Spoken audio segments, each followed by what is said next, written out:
하시면 피가 되고 살이 될 것이라고 믿습니다. 자, 5장 3절부터 12절 한 목소리로 봉독합니다. 심령이 가난한 자는 복이 있나니 천국이 그들의 것이며, 애통하는 자는 복이 있나니 그들이 위로를 받을 것이며, 온유한 자는 복이 있나니 그들이 땅을 기업으로 받을 것이며, 의에 줄이고 목마른 자는 복이 있나니 그들이 배부를 것이며, 긍휼히 여기는 자는 복이 있나니 그들이 긍휼히 여김을 받을 것이며, 마음이 정결한 자는 복이 있나니 그들이 하나님을 볼 것이며, 화평하게 하는 자는 복이 있나니 그들이 하나님의 아들이라 일컬음을 받을 것이며, 의를 위하여 박해를 받은 자는 복이 있나니 천국이 그들의 것임이라. 너희를 욕하고 박해하고 거짓으로 너희를 거슬러 모든 악한 말을 할 때에는 너희에게 복이 있나니 기뻐하고 즐거워하라. 하늘에서 너희의 상이 큼이라. 너희 전에 있던 선지자들도 이같이 박해하였느니라. 아멘. 네, 이번 주는 텟자베 주간이었습니다. 텟자베. 그리고 오늘은 히브리 관점 복음서 강의 드디어 몇 번째 시간일까요? 100번째 시간입니다. 하나님께 영광의 박수 올려드립니다. 역사적인 날입니다. 히브리 관점 복음서 강의 100번째 시간이 되겠습니다. 지난주에 우리는 하나님께서 유대인과 이방인 모두의 구원을 위해서 단 하나의 기준을 가지고 계신다는 것에 대해서 나눴습니다. 메시아가 오시면 유대인은 이스라엘 땅을 기업으로 차지하게 되고, 이방인 신자들은 저 천당에 가서 영생을 누리는 그런 이중적인 구원론은 성경적인 것이 결코 아닙니다. 성경은 이중적인 구원론을 가지고 있지 않습니다. 유대인이든 이방인이든 하나님의 구원은 차별이 없음을 믿으시기 바랍니다. 메시아의 복음은 어떤 것입니까? 유대인과 이방인 모두에게 구원을 주시는, 동일한 구원을 주시는 하나님의 능력이 됩니다. 할렐루야. 유대인과 이방인 모두에게 동일한 구원을 주시는 하나님의 능력, 그것이 바로 메시아의 복음입니다. 장차 메시아께서 오시면 이스라엘의 구속이 완성되고 예루살렘에 메시아 왕국이 세워질 것입니다. 그리고 예수와께서 다윗의 보좌에 앉아서 이스라엘과 열방을 통치하실 것입니다. 그렇게 이스라엘 땅에 세워질 메시아 왕국을 마태복음은 무엇이라고 부르고 있을까요? 천국이라고 부르고 있습니다. 천국, 말쿠트 샤마임. 예루살렘에 세워질, 이스라엘 땅에 세워질 메시아 왕국을 마태복음은 천국이라, 말쿠트 샤마임이라고 부릅니다. 따라서 유대인이든 이방인 신자든 심령이 가난한 자들과 애통하는 자들, 그리고 하나님의 도를 지켜서 행하는 온유하고 겸손한 자들은 모두 메시아 왕국을 기업으로 받게 될 것이라고 성경은 약속하고 있습니다. 예수와 마시아 그를 믿음으로 이방인들이 이스라엘 집에 접붙임을 받아서 아브라함의 자손이 되었습니다. 그리고 아브라함의 복을 함께 받을 자격을 얻게 되었음을 믿으시기 바랍니다. 우리는 아브라함의 자손이 되었고 아브라함의 복을 함께 받을 자격을 얻게 되었습니다. 그것은 무엇입니까? 약속대로 유업을 이을 자라. 약속대로 유업을 이을 자니라. 메시아 왕국의 유업을 받을 자, 다른 말로 천국을 소유할 자라는 뜻입니다. 바루크 하셈. 지난주에는 또 메시아 왕국을 기업으로 차지하는 것은 불법과 폭력과 테러를 통해서가 아니라 메시아 시대에 일어날 무엇을 통해서? 신적인 반전에 의해서, 운명의 역전에 의해서 이루어진다는 것에 대해서 말씀을 드렸습니다. 메시아 왕국이 임하게 되면 신적인 반전이 일어날 겁니다. 운명의 역전이 일어날 것입니다. 바로 그것에 의해서 메시아 왕국에 들어가게 된다. 불법이나 폭력이나 테러를 통해서 그것은 이루어질 수가 없다는 것을 말씀드렸죠. 저와 여러분은 메시아 왕국이 도래할 때까지 이 땅에서 거짓과 불의와 불법이 와서 싸워야 될 줄로 믿습니다. 그러면서 이 땅에 하나님의 공의와 정의를 심기 위해서 우리는 마땅히 행동해야 됩니다. 그렇지만은 유대교의 열심당 혹은 기독교의 십자군 또는 이슬람의 지하드 같은 불법과 폭력 그리고 테러 행위는 결코 용납할 수 없고 결코 정당화될 수가 없다고 말씀드렸죠. 왜 그럴까요? 그것은 우리를 부르신 하나님의 성품과 속성에 반하는 것이기 때문에 그렇습니다. 우리는 오직 진실과 정직, 공의와 정의, 진리와 사랑과 관용의 정신으로 싸워 세상의 악을 이기도록 부르심을 받았습니다. 그 과정에서 우리는 많은 핍박을 받게 되겠죠. 많은 또 모욕도 받을 것이고 각종 비난도 받게 될 것입니다. 그것은 오히려 우리가 영광으로 여기면서 기뻐해야 될 줄로 믿습니다. 그것은 바로 거짓과 악을 이기는 길이고 세상을 이기는 방법입니다. 할렐루야. 다음으로 6절, 5장 6절을 다시 한번 읽어보겠습니다. 5장 6절입니다. 네 번째 복이죠. 자, 네 번째 5장 6절 시작. 의에 줄이고 목마른 자는 복이 있나니 그들이 배부를 것이며. 의에 줄이고 목마른 자. 자, 의에 줄이고 목마른 자는 복이 있나니. 의에 줄이고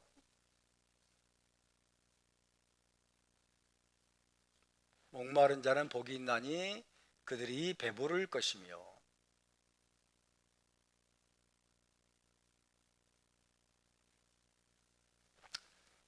히브리어로 하면 어떻게 됩니까? 자, 아슈레이 하 레빔 베하 제메임.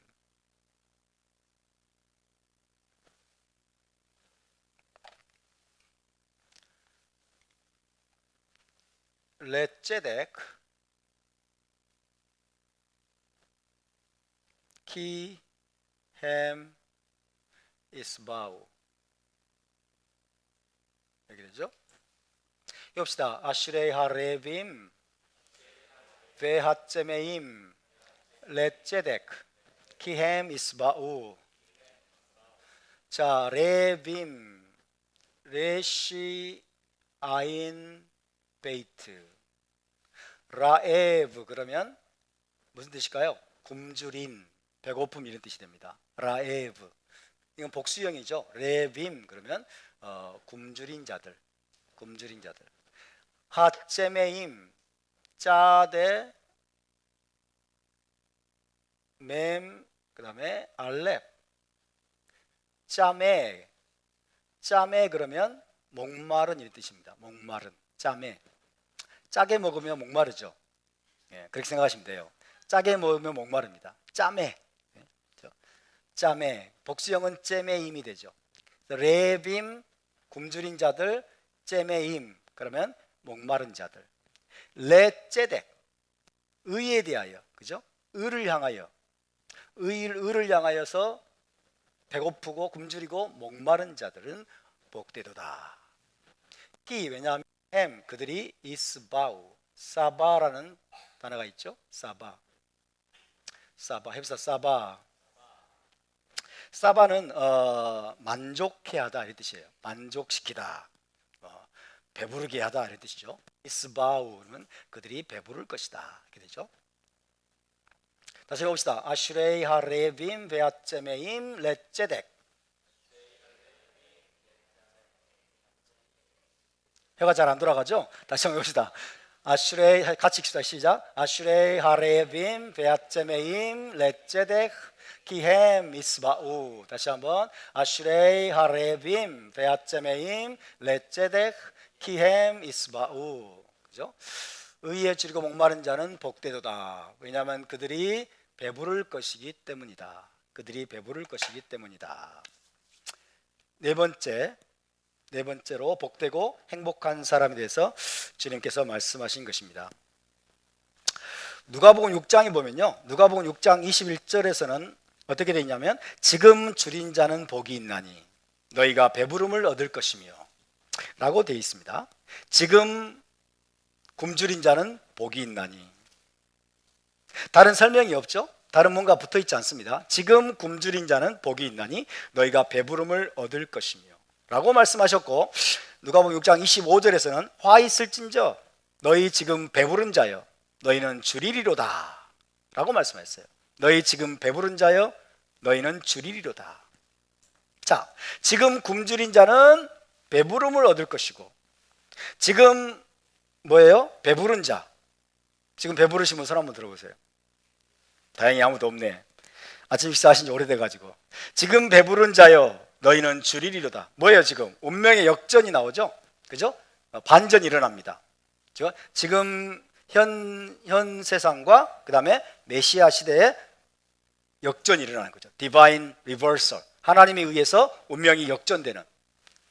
그래서 지금 주님이 말씀하신 거죠. 지금 굶주린 자는 복이 있나니 너희가 배부름을 얻을 것이며, 혹은 화 있을진저 너희 지금 배부른 자여 너희는 주리리로다.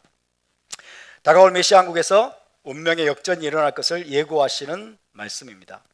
그렇다면 지금 현 세상에서 무조건 굶주리고 배고프게 살면 된다는 뜻입니까? 그런 뜻이 결코 아니죠. 무조건 굶주리고 배고프게 살면 메시아 왕국에서 풍족하게 배부르게 될 거라는 그런 뜻이 아니죠. 지금 누구에게 말씀하시느냐, 어떤 배경에서 말씀하시느냐가 중요한 거예요. 그죠? 누구에게 말씀하고 있는 거예요? 유대인들에게, 제자들에게, 그죠? 말씀하고 계시는 거예요. 히브리적인 배경에서 주님께서 말씀하고 계시는 겁니다. 이 모든 걸 쫙 빼버리고 뭐예요? 지금 줄인 자는 복이 있나니, 이것만 받아들이면 곤란하죠. 그래서 부자들은 전부 다 타도해야 되고, 부자들은 전부 화가 임할 대상들이고, 이제 굶주리고 배고프고 그 다음에 가난한 자들만을 막 칭송하는 이런 방향으로 나가면 이것이 바로 잘못된 성경의 해석이 되는 것입니다. 그래서 지금 현 세상에서 무조건 굶주리고 배고프게 살면 나중에 복을 받겠다는 뜻이 전혀 아니라는 사실을 우리가 기억해야 되겠습니다. 일단 이 말씀은 무슨 뜻이냐? 메시아적인 구속과 하나님 나라를 사모하면서 토라에 순종하는 의로운 삶을 살려고 하다가 배고픔을 경험하게 되고 굶주리게 되고 궁핍함을 겪게 되는 자들은 메시아 시대에 풍족하게 먹고 배부를 것이고, 다시는 메시아 왕국에서 굶주림과 목마름에 시달리지 않을 것이라는 말씀입니다. 배경이 그거예요. 그죠? 배경적인, 여기에 지금 생략되어 있는, 누가복음 6장에서 생략되어 있는 그런 배경적인 조건은 뭐냐면, 메시아적인 구속과 하나님 나라를 사모하면서 토라에 순종하려고 하다가, 의로운 삶을 살려고 하다가 배고프게 되고 궁핍하게 되고, 실제적으로 배고프게 되고 궁핍함을 겪게 되는 자들은 복된 자들이다. 왜? 메시아 시대에 그들은 풍족하게 그들이 먹고 배부를 것이고 다시는 굶주림과 목마름에 시달리지 않을 것이라는 그런 말씀을 주님이 하고 계십니다. 그것이 1차적인 의미예요.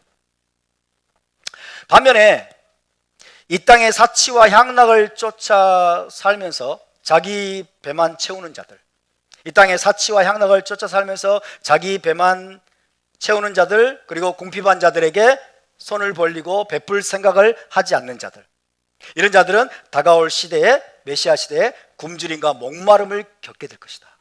굶주림과 목마름을 겪게 될 것이다 라는 말씀입니다. 자, 그때에 관한 예언이 또 예수와의 어머니 마리아의 노래 속에도 또 담겨 있는데요, 마리아가 노래한 내용을 보면 제가 읽어드릴게요. 누가복음 1장 53절에 이런 말씀이 있습니다. 줄이는 자를 좋은 곳으로 배불리셨으며 부자는 빈손으로 보내셨도다. 이게 뭐예요? 디바인 리버설, 신적인 반전이죠. 줄이는 자를 좋은 곳으로 배불리셨으며 부자는 빈손으로 보내셨도다. 이것이 바로 예언적인 노래입니다. 장차 메시아 왕국에서 이와 같은 대역전이, 신적인 반전이 일어날 것을 노래하고 있죠. 줄이는 자는 좋은 곳으로 배불리실 것이고 부자는 빈손으로 보내시는 그 시대가 바로 메시아 시대라는 뜻입니다. 자, 누가복음 6장에서는 어떻게 돼 있다고 그랬죠? 지금 줄인 자는 복이 있나니 너희가 배부름을 얻을 것이며 라고 예수께서 단순하게 말씀하신 것으로 묘사되어 있지만은, 조금 전에 읽은 마태복음 5장 6절에서는 설명이 붙어 있죠. 단순히 육체적인 배고픔과 목마름이 아니라 뭐라고 그랬어요? 의에 줄이고 목마른 자라고 그랬어요. 의를 위한 배고픔과 목마름. 그래서 좀 더 구체적으로 설명하는 겁니다. 누가복음 6장을 좀 더 분명하게 설명해 주고 있는 말씀이라고 할 수 있어요. 그래서 의에 줄이고 목마른 자들, 의를 위한 배고픔과 목마름, 의를 위한 배고픔과 목마름으로 표현했습니다. 자, 의에 줄이고 목마른 자는 어떤 사람일까요? 의를 위한 배고픔과 목마름은 어떻게 우리가 해석을 해야 될까요? 두 가지 차원의 의미로 해석할 수 있습니다. 첫 번째, 의에 줄이고 목마른 자, 이 사람은 어떤 사람이냐면 토라에 기록된 대로 의를 행하는 일에 늘 갈급함과 목마름을 가지고 있는 사람이에요. 토라에 기록된 대로 의를 행하는 일에 늘 갈급함과 목마름을 가지고 있는 사람을 의미합니다. 오늘날 크리스찬들은 의라는 말을 들으면 이해를 못합니다. 의 혹은 의로움이죠. 의가 무엇이냐, 이걸 이해를 못해요. 의는 히브리어로 ጼ덱이죠. ጼ덱. 그래서 ጼ덱이라고 하기도 하고 ጼ다카라고 하죠. ጼ덱, ጼ다카. 여러분은 지금까지 토라를 많이 배우셨기 때문에 이 의의 개념을 어느 정도 알고 계시지만 크리스찬들은, 전통 기독교와 크리스찬들은 의라는 것이 무엇인지 손에 잡히질 않아요. 이해할 수 있는 어떤 사고 구조가 생각 속에 형성이 되어 있지 않습니다. 그들이 알고 있는 의라고 하는 것은 예수와의 의로움밖에 없어요. 예수와의 의로움, 예수와의 피로, 예수님의 피로 의롭게 되는 것, 이거밖에 알지를 못합니다. 예수와의 의로움, 예수와의 피로 제사함 받고 의롭다 하심을 얻는 것만 알고 그게 전부인 줄 알아요. 그러니까 성경이 이해가 안 돼요. 의에 줄이고 목마른 자에 대해서 이들은 해석할 수 있는 능력이 안 됩니다. 왜? 예수와의 의로움밖에 모르기 때문에. 너희는 먼저 그의 나라와 그의 의를 구하라. 그리하면 이 모든 것을 너희에게 더하시리라. 라는 말씀을 저는 과거에 도무지 이해하지 못했어요. 왜? 의 그러면 예수님의 의밖에 몰라. 그의 나라와 그의 의를 구하는 것이 무엇인지를 알지를 못했어요. 아무리 알려고 애를 써도 안 돼. 아무리 알려고 애를 써도 안 돼. 왜? 토라를 모르고 히브리적인 복음을 모르니까, 히브리 관점을 모르니까 해석할 수가 없는 거예요. 그래서 수수께끼로 남아있는 게 뭐예요? 너희는 먼저 그의 나라와 그의 의를 구하는 거. 이게 수수께끼예요. 여러분 안 그런 것처럼 딱 쳐다보고 계시네. 그죠? 여러분도 똑같이 저보다 더 했겠지. 진짜 그래요. 제 나름대로 20대 때 성경 열심히 읽고 공부했거든요. 열심히 읽고 연구했는데 해석이 안 되는 말씀이 너무 많았어요. 신약 성경에. 너무 많아. 왜? 토라를 버렸기 때문에. 토라를 무시하니까. 히브리 관점으로 성경을 해석하지 않으니까 이해가 안 되는 거예요. 오직 예수와의 피로, 예수님의 피로 의롭게 된다는 것만 알고 있기 때문에 그 이상은 나가지를 못하는 겁니다. 물론 예수와의 피로 우리의 모든 죄를 사함받고 우리에게 그 의로움이 전가되는 것은 맞습니다. 우리가 의롭게 되는 것은 맞는 거죠. 그죠? 예수와의 피로 우리가 의롭게 된다는 것은 뭡니까? 그 피로 우리의 모든 죄가 사함을 얻고 하늘 법정에서 우리가 무죄 판결을 받는 거예요. 하늘 법정에서 무죄 판결을 받는 것은, 이것은 구원의 시작입니다. 이것이 구원의 시작이고 구원의 관문에 들어서는 거예요. 할렐루야. 하나님의 가족으로 받아들여지고 우리가 천국 가족으로 받아들여지고 구원의 시작에 불과한 거예요. 예수와의 의로움이 우리에게 전가되는 것은, 이것은 종결점이 아니고 이것은 출발점이에요. 시작점이고 출발점인데 그 시작점과 출발점이 전부인 줄 알아.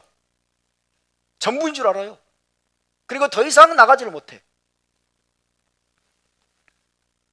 우리가 구원받는 일에 예수와의 피로 말미암은 의로움이 결정적으로 중요하지만 그것만 있어서는 안 됩니다. 왜냐하면 그것은 출발점이지 종결점이 아니기 때문입니다. 감사하게도 토라는 의의 정의를 분명하게 밝히고 있어요. ጼ덱, ጼ다카, 의의 정의를 분명하게 밝히고 있습니다. 그리고 의로움이라고 하는 것은 예수와의 의로움만 있는 것이 아니고 또 다른 의가 있다는 것을 우리에게 말씀해 줘요. 또 다른 의. 또 다른 의가 뭐냐면 우리의 의로움을 해요. 우리의 의, 우리의 의로움, 혹은 너희의 의로움이 있다는 것을 우리에게 가르쳐 줍니다. 예수와의 의로움과 비교되는 우리의 의로움, 너희의 의로움을 토라는 강조하고 있어요. 할렐루야. 우리의 의로움과 너희의 의로움도 필요하다는 것을 기억하시기 바랍니다. 예수와의 의로움만 가지고 안 됩니다. 우리가 하나님의 자녀가 되고 하늘 법정에서 무죄 판결을 받고 구원의 관문에 들어서는 것은 오직 예수와의 의로움을 덧입는 것이 맞습니다. 그러나 우리가 두렵고 떨림으로 우리 구원을 완성해가는 모든 여정에서 하나님은 우리에게 우리의 의로움, 너희의 의로움을 요구하십니다. 아멘입니까? 자, 그 말씀을 한번 찾아봅시다. 신명기 6장 25절을 보겠습니다. 신명기 6장 25절.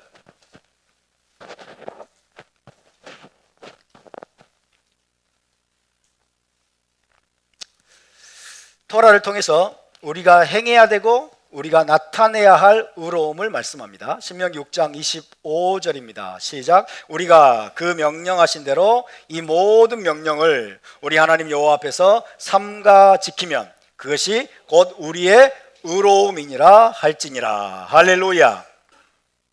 이 모든 명령을 우리 하나님 여호와 앞에서 삼가 지키면 그것이 뭐라고요? 우리의 의로움이다. 우리의 의로움. 자, 우리의 의로움을 이제 정의해 보겠습니다. 여러분, 우리의 의로움이 뭡니까? Our righteousness. 우리의 의로움이 뭐예요? 하나님의 모든 명령대로 삼가 지키는 것, 삼가 지켜 행하는 것, 그것이 바로 우리의 의로움이라고 분명하게 말씀해 주고 있죠. 아멘입니까? 이것이 바로 구원받은 하나님의 백성이 자신의 행위로 나타내야 될 의로움입니다. 우리의 삶으로, 우리의 행위로 나타내야 될 우리의 의로움입니다. 이것이 바로 기독교가 잃어버린 귀중한 유산이에요. 우리의 의로움을 잃어버렸어요. 예수와의 의로움을 덧입는 것, 그리고 끝. That's all. 이렇게 생각하는 거예요. No.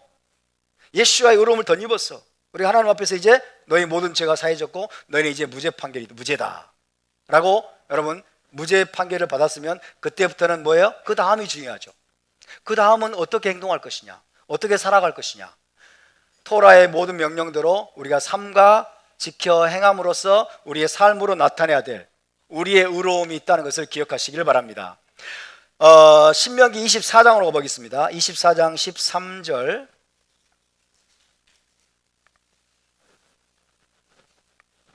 (24장 13절입니다) 24장 13절 시작. 해질 때에 그 전당물을 반드시 그에게 돌려줄 것이라. 그리하면 그가 그 옷을 입고 자며 너를 위하여 축복하리니 그 일이 내 하나님 여호와 앞에서 내 공의로움이 되리라. 할렐루야.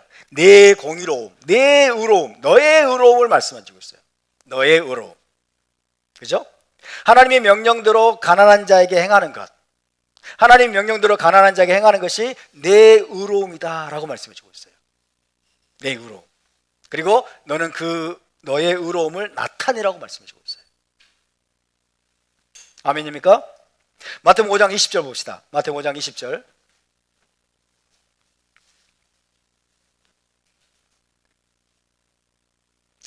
마태복음 5장 20절도 수수께끼 같은 말씀이죠.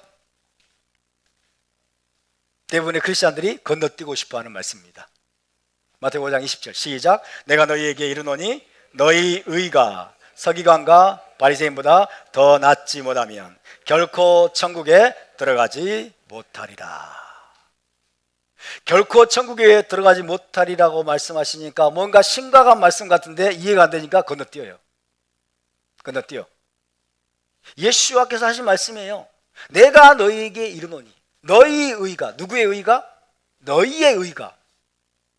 근데 너희의 의라는 말을 이해를 못하니까 자꾸 기독교 신학자들은, 여러분 주석을 한번 읽어보세요. 주석 성경을 읽어보세요. 자꾸 기독교 신학자들은 예수와로 말미암아서 우리가 의롭게 된 걸 말한다 이렇게 설명해 주고 있어. 예수와의 피로 우리가 의롭게 된 것을 말한다 라고 설명을 하고 그렇게 주석에 써놨어요. 그러니까 헷갈리지, 이해가 안 되지. 그런 말씀이 아니에요. 너희 의가 서기관과 바리새인보다 더 낫지 못하면, 뛰어나지 못하면 결코 천국에 들어가지 못하리라. 여기서 서기관과 바리새인들의 의는 뭘까요? 위선적인 의를 말합니다. 그죠? 예수와께서 그때 당시에 대부분의 서기관과 바리새인들이 위선자들이었어요. 종교적인 위선자들이었다고. 의를 행한다고 하는데 대부분 위선이야. 그걸 뛰어넘어서 너희가 토라의 계명과 토라의 법도대로, 명령대로 진실하게 지켜 행하는 의로움을 너희가 보이지 않으면, 그 의로움을 너희 삶 속에서 나타내지 않으면 결코 천국에 들어가지 못하리라. 결코 메시아 왕국에 들어가지 못하리라. 예수와께서 말씀하신 겁니다. 여러분, 이 말씀이 진리라고 믿습니까? 예수와께서 농담하신 거 아니죠? 예수와께서 설마 농담하셨겠어요? 예수와께서 농담하신 거 아니에요. 우리에게 예수와의 피가 필요합니까? Yes. 예수와의 피로 우리는 의롭게 돼야 됩니까? Yes. 예수와의 피로 우리가 한번 의롭게 되면 끝납니까? 아니죠. 또 우리가 죄를 범하죠. 죄를 범하는 게 뭐예요? 토라를 어기는 거예요. 또 죄를 범하면 또 뭐가 필요해요? 예수와의 피가 필요해요. 우리는 계속해서 예수와의 피로 우리는 죄사함 받고 의롭다 하심을 받아야 돼요. 할렐루야. 그러나 그것만 하면 안 되고 그 후에는 어떻게 해야 돼요? 토라에 순종하는 삶을 살아야 돼요. 토라의 모든 명령을 지켜 행하는 우리의 의로움을 나타내야 돼요. 우리의 의로움을 드러내야 됩니다. 우리의 의로움이 서기관과 바리새인들의 의로움보다 더 나아야 될 줄로 믿습니다. 진실한 의로움을 드러낸다는 뜻입니다. 그래야 천국에 너희가 들어갈 것이다 라고 예수와께서 말씀하시는 거예요. 답사, 예수와의 의가 있고 예수와의 의가 있고 우리의 의가 있습니다. 너희의 의가 있습니다. 할렐루야. 천국에 들어가기 위해서는 둘 다 필요합니다. 아멘. 천국에 들어가기 위해서는 둘 다 필요합니다. 우리가 모든 죄사함을 받고 하나님 앞에서 무죄 판결을 받는 구원의 출발점에는 무엇이 필요합니까? 예수와의 피로 말미암은 의로움이 필요합니다. 그러나 구원의 관문을 우리가 이제 들어섰으면 이제 구원의 완성에 이르기까지는 하나님 우리에게 뭘 요구하십니까? 너희의 의로움을 요구한다. 우리의 의로움을 하나님이 요구하시는 것을 기억하시기 바랍니다. 할렐루야. 그런데 이런 말씀을 여러분 전하면요, 뭐라고 비난을 하죠? 율법주의자들, 행위 구원론 자들, 행위 구원론 자들이라고 비난을 해요. 우리가 율법주의자들일까요? 행위 구원론 자들일까요? 천만의 말씀이죠. 이것이 토라의 말씀입니다. 이것이 진짜 복음입니다. 사람들이 무엇이라고 비난하든지, 사람들이 무엇이라고 우리를 공격하든지, 우리를 율법주의자라고 공격해도 괜찮습니다. 행위 구원론자라고 공격해도 괜찮습니다. 그러나 이것이 진짜 하나님의 말씀입니다. 하나님의 말씀은 절대로 변개될 수 없습니다. 할렐루야. 진리는 절대로 여러분 바뀔 수 없음을 믿으시기 바랍니다. 자기들이 소경인 줄 모르고 눈을 뜬 자들을 향해서 네가 소경이야 이러고 있는 거죠. 너희가 소경이다. 수많은 크리스찬들이 어떻게 반응하든지 성경은 바뀌지 않고 하나님의 말씀은 변개될 수 없습니다. 예수와는 분명히 이렇게 말씀하십니다. 의에 줄이고 목마른 자는 복이 있나니 그들이 배부를 것이며, 그렇게 가르치셨습니다. 따라서 그 말씀은요, 의의 개념을 토라의 명령대로 지켜 행하는 것으로 정의하지 않으면 이해할 수 없는 말씀이에요. 의에 줄이고 목마른 자는 복이 있나니라는 이 말씀은 의라는 것이 째닥하라는 것이 토라의 명령대로 지켜 행하는 것이라는 정의가 우리 안에 들어있지 않으면 이 말씀을 이해할 수가 없어요. 동의하십니까? 이해할 수가 없어요. 다시 여러분께 묻겠습니다. 째닥하의 정의가 무엇입니까? 의의 정의가 무엇입니까? 대답해 보세요. 의로움의 정의가 무엇입니까? 여러분의 언어로 대답해 보세요. 괜찮아요. 의의 정의가 무엇입니까? 토라의 명령대로 지켜 행하는 것. 아멘. 토라의 모든 명령대로 지켜 행하는 것. 이것이 의로움입니다. 아멘입니까? 그 개념이, 그 정의가 우리 안에 확고하게 자리 잡고 있어야 돼요. 그래야 이 말씀들이, 신약의 말씀들이 이해될 수 있습니다. 그렇기 때문에 의에 줄이고 목마른 자는 첫째로 어떤 해석이 어떤 뜻이다? 토라에 기록된 대로 지켜 행하며 의를 행하는 일에 늘 갈급함과 목마름을 가지고 있는 사람을 뜻합니다. 그죠? 토라를 보니까 내가 지켜 행해야 될 의로움이 너무 많아. 의로운 행실을 내 삶 속에서 나타내야 되는 것이 너무 중요해. 그러니까 항상 의를 행하는 일에 힘쓰고 그렇게 살아가지만은 너무 부족한 것 같아. 나는 더 많은 의를 행하기 원합니다. 나는 더 의를 행하는 일에 힘쓰기를 원합니다라고 늘 마음속에 갈급함과 목마름을 가지고 있는 사람이 바로 의에 줄이고 목마른 자입니다. 할렐루야. 자기가 행한 의를 가지고 자랑하고 자기를 높이고 이 정도면 됐겠지 하는 사람이 아니에요. 왜? 의를 우리가 행하면 행할수록 내 자신이 부족하다는 걸 깨닫거든. 맞습니까? 토라를 준행하려고 하면 할수록 내가 너무나 부족하구나. 아직도 멀었구나. 또 자기 자신에 대해서 때로는 실망이 와요. 내가 이 정도밖에 안 되나. 그런 실망이 와. 그래서 더 목마르게 됩니다. 주님 더 온전히 더 주님이 기대하시는 대로 이 모든 토라의 말씀을 내가 더 준행하면서 의를 행하는 의인이 되기를 원하고 짜디기 되기를 원하고 의를 나타내는 삶을 살기를 원하나이다라고 늘 마음속에 목마름과 굶주림을 가지고 있는 사람, 의에 줄이고 갈급한 사람이 되는 것이 우리의 목표가 되어야 됩니다. 할렐루야. 이것이 바로 그의 나라와 그의 의를 구하는 것입니다. 너희는 먼저 그의 나라와 그의 의를 구하라. 이때 그의 나라는 어디입니까? 메시아 왕국이에요. 아멘. 그의 나라 메시아 왕국. 그의 의는 무엇입니까?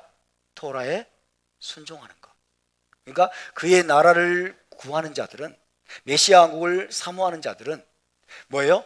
그의 의를 행하는 일에 집중할 수밖에 없어요. 그래서 너희는 먼저 그의 나라와 그의 의를 구하라. 그리하면 이 땅에서 필요한 것들은 하나님이 채워주실 것이다. 아멘. 이 모든 것을 너에게 더해 주실 것이다. 우리의 우선순위 뭐예요? 메시아 왕국과 그 다음에 메시아 왕국에 들어가는 데 필요한 우리의 의를 드러내는 것, 토라에 순종하는 삶을 사는 것, 이것이 저와 여러분의 초점이 되고 우리 한결같은 목표가 되어야 될 줄로 믿습니다. 우리는 토라에 순종하면서 늘 의를 행하는 일에 열심을 내지만 주님 나는 너무나 부족하네요. 내가 지금까지 행한 것 보니까 정말 부끄럽네요. 더 많은 의를 행하면서 살기를 원합니다라고 늘 마음속에 굶주림과 갈급함을 가지고 있는 그런 사람들이 되어야 될 줄로 믿습니다. 그런 사람들이 바로 의에 줄이고 목마른 자들이에요.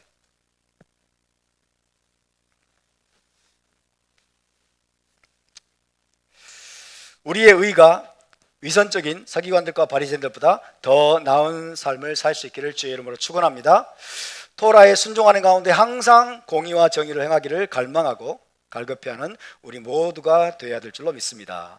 그것이 첫 번째 해석입니다. 의에 줄이고 목마른 자. 둘째로 의에 줄이고 목마른 자는 어떤 사람이 있느냐? 의에 줄이고 목마른 자. 이 사람은 궁극적으로 완전한 의가 실현되고 완전한 의가 지배하는 시대를 갈망하는 자예요. 완전한 의가 실현되고 완전한 의가 지배하는 시대. 이 시대는 어떤 시대입니까? 메시아 시대죠. 메시아 시대가 속히 도래하기를 간절히 사모하고 갈망하는 자를 의미합니다.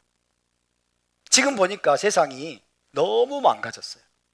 세상이 불의가 가득해. 거짓과 속임수가 난무하고 온갖 죄악이 관영한 것 같은 그런 세상이야. 그래서 마음속에 어떤 갈망이나, 주님 완전한 의가 지배하는 메시아 왕국을 우리 너무나 갈망합니다. 더 이상 이 세상에 불의가 없는 그런 시대를 주님 정말 원합니다. 오직 의로움만으로 가득 채워진 그 나라를 보기를 원합니다 라는 갈망이 우리 안에 있어야 될 줄로 믿습니다. 그게 바로 의에 줄이고 목마른 자의 두 번째 해석이에요. 할렐루야. 첫 번째는 뭐예요? 우리의 구체적인 삶 속에 내가 토라의 모든 명령대로 의를 행하는 일에 늘 갈급함과 목마름을 가지고 있는 것이고, 두 번째는 완전한 의가 지배하는 그 나라가 속히 오기를 간절히 갈망하고 갈급하는 것. 이것이 두 번째 해석입니다. 동의하십니까?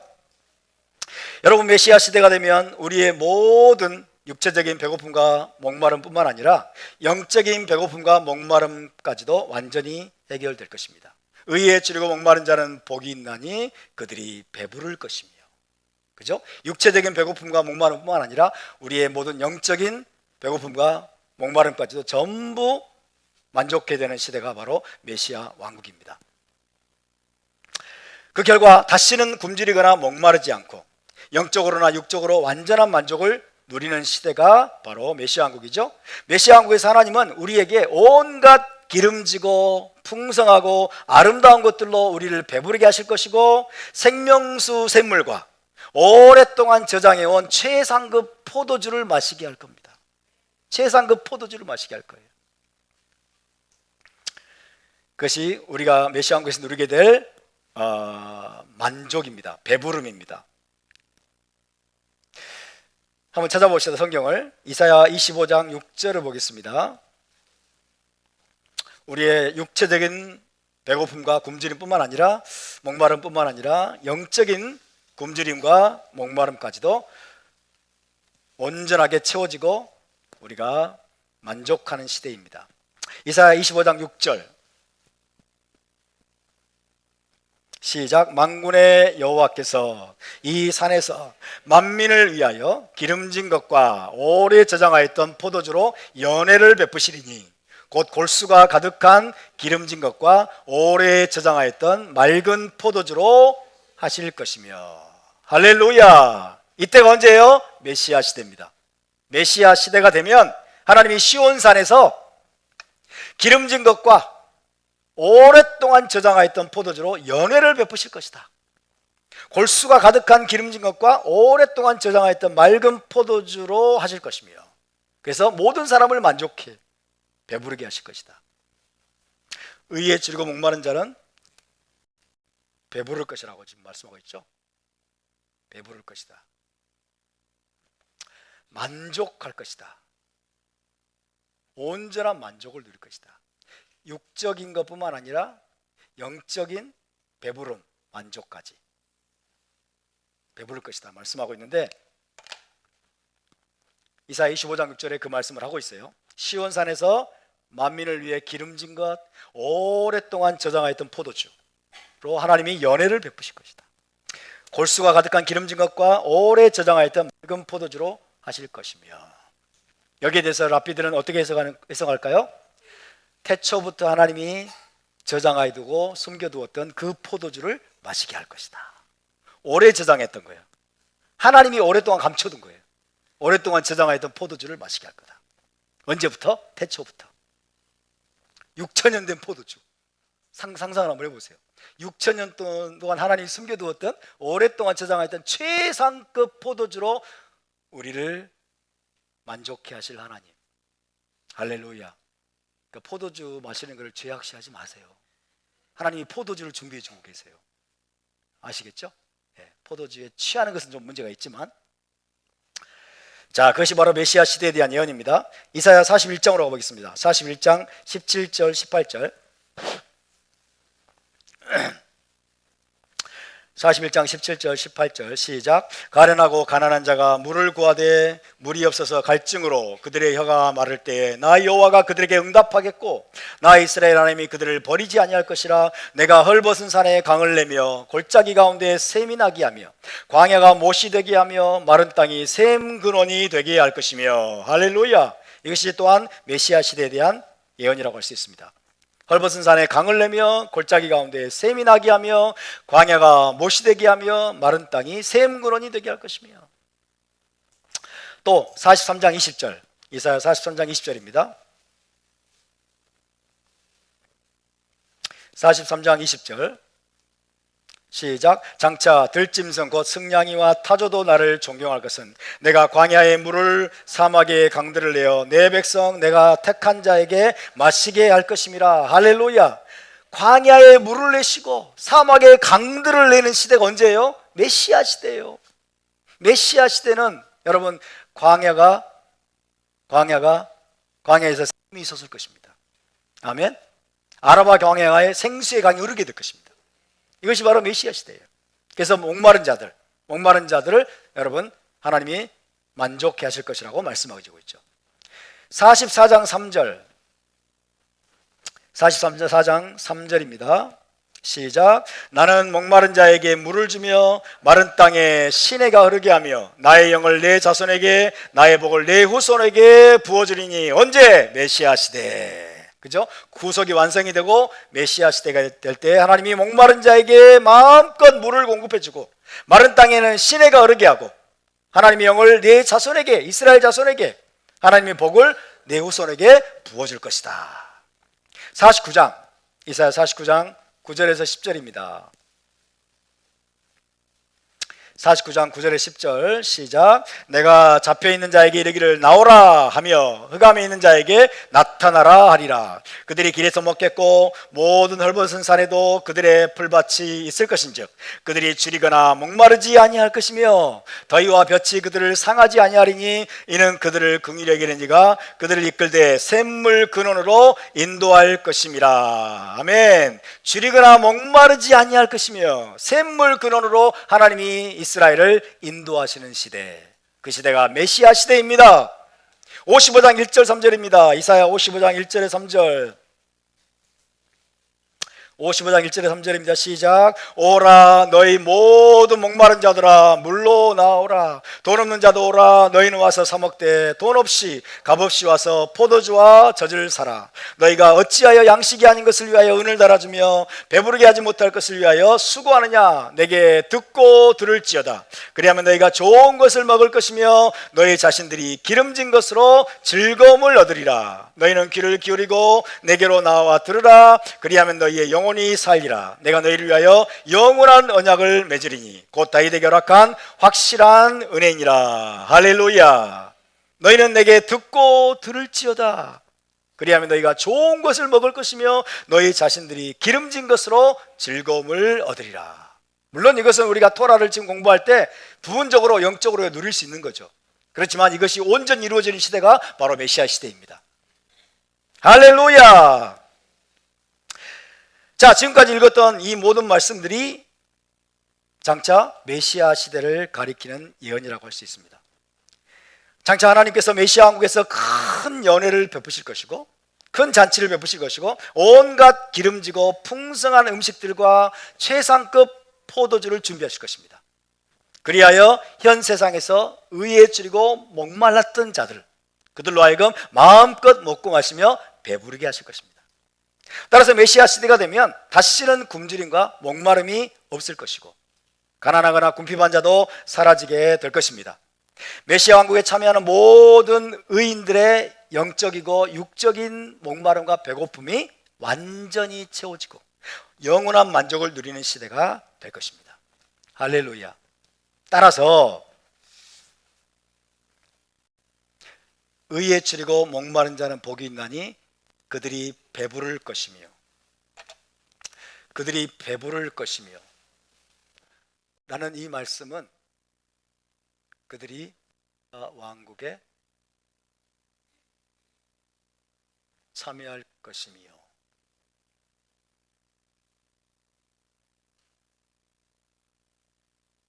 라는 의미입니다. 아멘. 배부를 것이며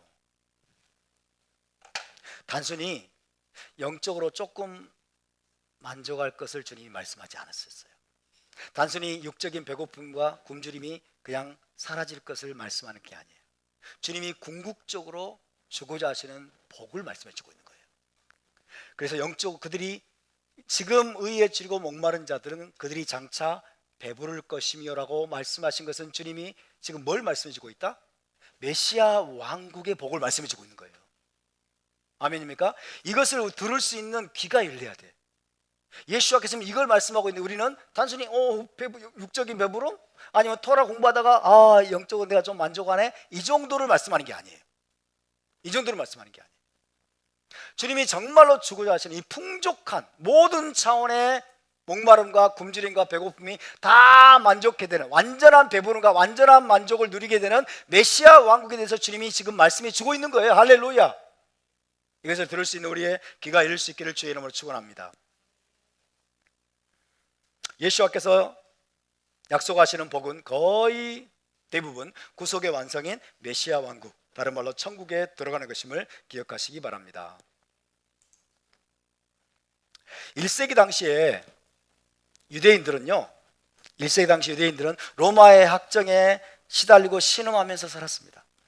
로마의 학정에 시달리고 신음하면서 하나님께서 이스라엘 백성을 변호하시고 이스라엘 땅에 메시아 왕국을 세우실 날을 간절히 사모하고 갈망했어요.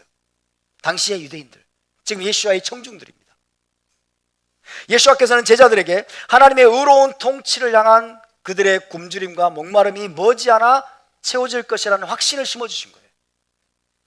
의에 줄이고 목마른 자는 복이 있나니 그들이 배부를 것이며 라고 말씀하심으로써 너희가 지금 고대하고 너희가 지금 사모하고 있는 그 메시아 왕국이 속히 올 것이다.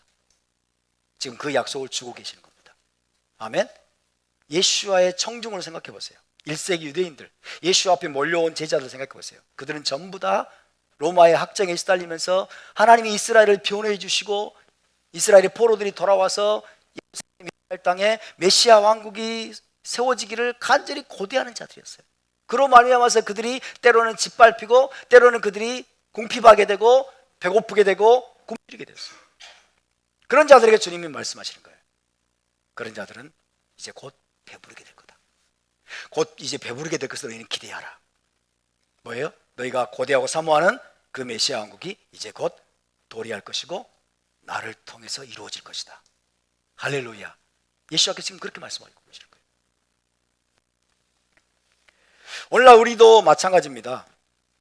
하나님의 창조 질서를 파괴하고 성경적인 유산을 혐오하는 악랄한 좌파들이 얼마나 득세하고 있습니까?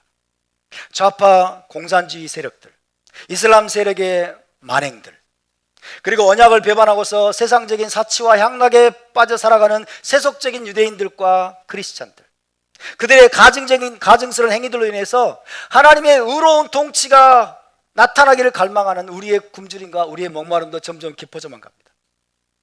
주님, 언제까지 이 상황을 지켜봐야 됩니까?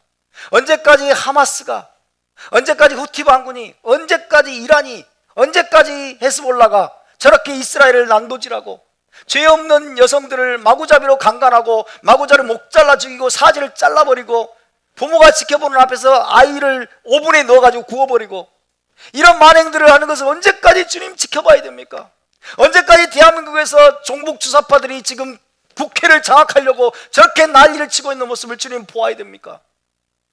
언제까지 미국에서도 좌파들이 딥스테이트 이 좌파들이 장악을 해가지고 부정선거를 자행하고 트럼프를 악마화하고 기독교를 없애버리려고 하고 주님, 이런 모습을 언제까지 지켜봐야 됩니까?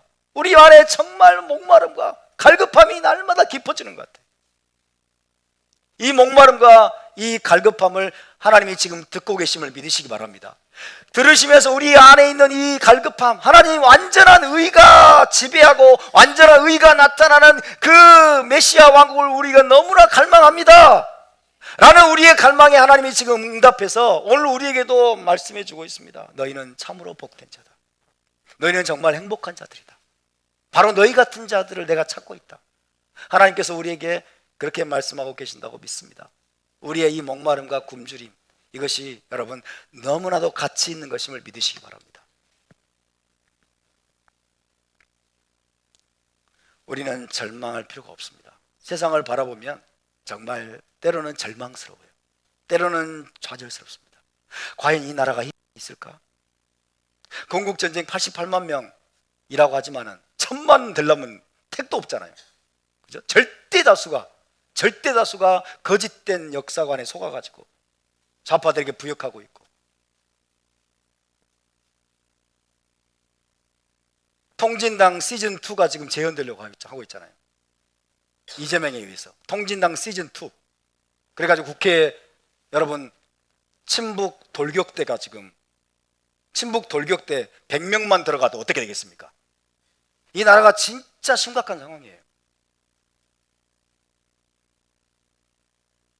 이재명은 총선 승리에 관심이 없어요. 지금 150석 이상을 차지해가지고 승리하는 거 관심 없다고. 그럼 무엇에 관심이 있느냐? 친북 이념을 결사옹이하는 친북 주사파 돌격대를 만들려고 하는 거예요. 자기를 중심으로 해서. 80명이든 100명이든. 그래가지고 국회를 난장판으로 만들고 마치 대한민국을 뒤집어 엎을 어떤 혁명적인 그런 시도를 하고 있는 것 같아. 근데 우리가 좋아할 때가 아니라는 거예요. 국힘당이 150석, 160석 하겠네. 좋아할 때가 아니라는 거예요. 왜? 그들은 비겁자들이거든. 대부분 보신주의자들이거든. 아무 전투력도 없고 국가관이나 여러분 보수주의, 그 다음에 자유민주주의 이념과 가치로 무장이 전혀 안 돼 있는 자들. 그런 자들이 160명, 200명 들어가면 뭐합니까? 이 나라가 얼마나 위태로운지 몰라요. 절망스러워요. 때로는. 와, 이 나라가 절망스럽다. 미국도 트럼프 못 나오게 하려고 온갖 수단과 방법을 쓰고 있잖아요. 당선되지 못하게 하려고. 그래서 터커 칼슨은 암살까지도 할 수 있다는 말하죠. 대통령 자기들이 마음에 안 들면 대통령 옛날에 암살을 많이 했잖아요. 미국에서 실제로. 그죠? 레이건도 암살하려고 했잖아요. 링컨 암살 당했잖아요. 근데 트럼프를 암살 안 하겠어요? 그 시도를 안 하겠어요? 그럴 수 있다는 거예요. 왜? 그럼 트럼프만 막으면 자기들이 원하는 세상, 여러분 좌파들의 세상을 만들 수 있거든요. 낙태 합리화하고 동성결혼, 트랜스젠더 막 날뛰게 만들고. 미국을 보고 이스라엘을 보고 우리나라를 봐도 정말 절망스러워요. 정말 절망스러워요. 진리가 승리하는 세상은 어디입니까? 공의와 정의가 강같이 흐르는 나라가 어디 있습니까? 그러면서 우리가 메시아 왕국을 향한 거룩한 갈망과 소망과 갈급함이 더 깊어진 것 같아요. 절망하지 않기를 바랍니다. 낙담하지 않기를 바랍니다. 왜? 하늘에서 듣고 계십니다. 그 나라가 속히 올 것입니다. 의에 줄이고 목마른 자는 복이 있도다. 너희는 행복하다. 왜? 너희가 장차 배부를 것이다. 너희가 배부름과 완전한 만족을 누릴 그날이 속히 올 것이다. 하나님께서 우리에게 지금 말씀해 주고 계신 줄로 믿습니다. 의를 향한 굶주림과 목마름에 하나님께서 응답하셔서 완전한 의로움으로 통치되는 메시아 왕국을 속히 이 땅에 건설하실 것이라고 믿습니다. 저는 확실합니다. 그때가 가까워오고 있음을 믿습니다.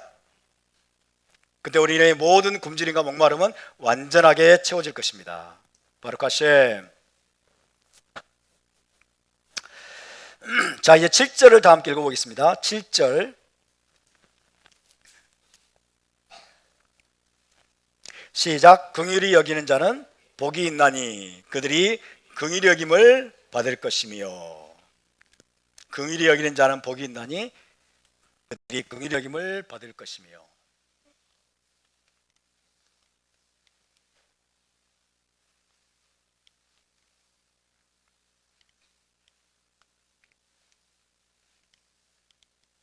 성경의 용어 중에 긍휼이라는 단어가 제일 어려운 단어 같아.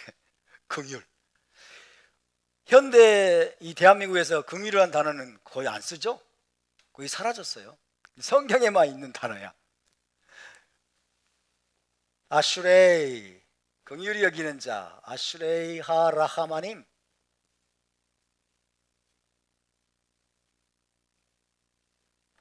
키 햄 예로하무.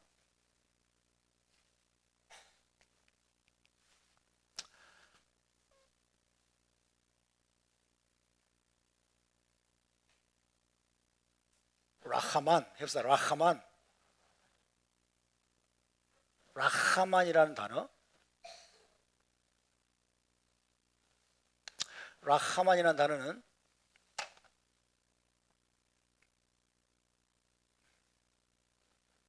라훔이라는 단어와 동의어예요. 라훔. 어근이 똑같죠. 레시 헤트 맴.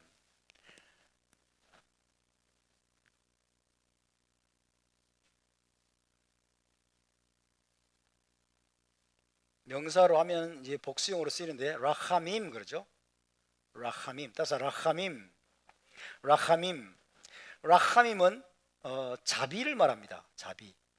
긍휼이란 말은 어려운 말이에요. 자비입니다. 자비, 긍휼을 라하밈이라고 하죠. 형용사형입니다. 라훔과 라하마는 형용사형이죠. 그래서 영어로 하면 merciful 이렇게 되죠. 자비로운, 자비를 베푸는 이런 뜻이죠.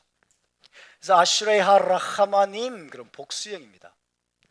자비를 베푸는 자들은, 자비로운 자들은 복되도다. 아슈레이하 라하마님. 그래서 아슈레이하 라하마님, 키햄 예루하무. 예루하무는 이제 수동태라고 생각하시면 되겠어요.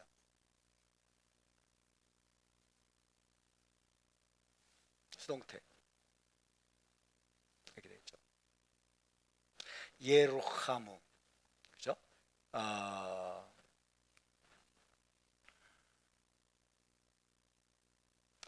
이거를 영어로 어떻게 번역을 해야 될까? They will be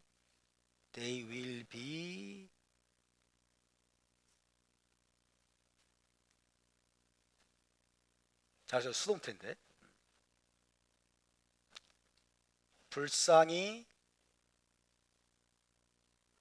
여김을 받을 것이다 이렇게 되죠. 불쌍히 여김을 받을 것이다. 긍휼히 여김을 받을 것이다. 자비로 하면 어떻게 번역하면 좋을까요? 자비, 예? shown mercy 맞네요. 우리말로 번역하면 어떻게 될까요? 자비가 베풀어질 것이다. 자비가 베풀어지는 대상이 되는 거죠. 자, 읽어봅시다. 아슈레이하 라하마님 키햄 예루하무. 자비를 베푸는 자는 복이 있도다. 자비를 베푸는 자들은 복이 있도다. 왜냐하면 그들이 자비를 얻게 될 것이기 때문에, 그죠? 불쌍히 여김을 받을 것이기 때문에 그런 뜻입니다.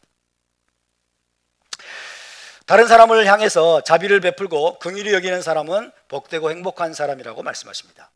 왜냐하면 그들이 하나님으로부터 자비와 긍휼을 얻을 것이기 때문입니다. 자,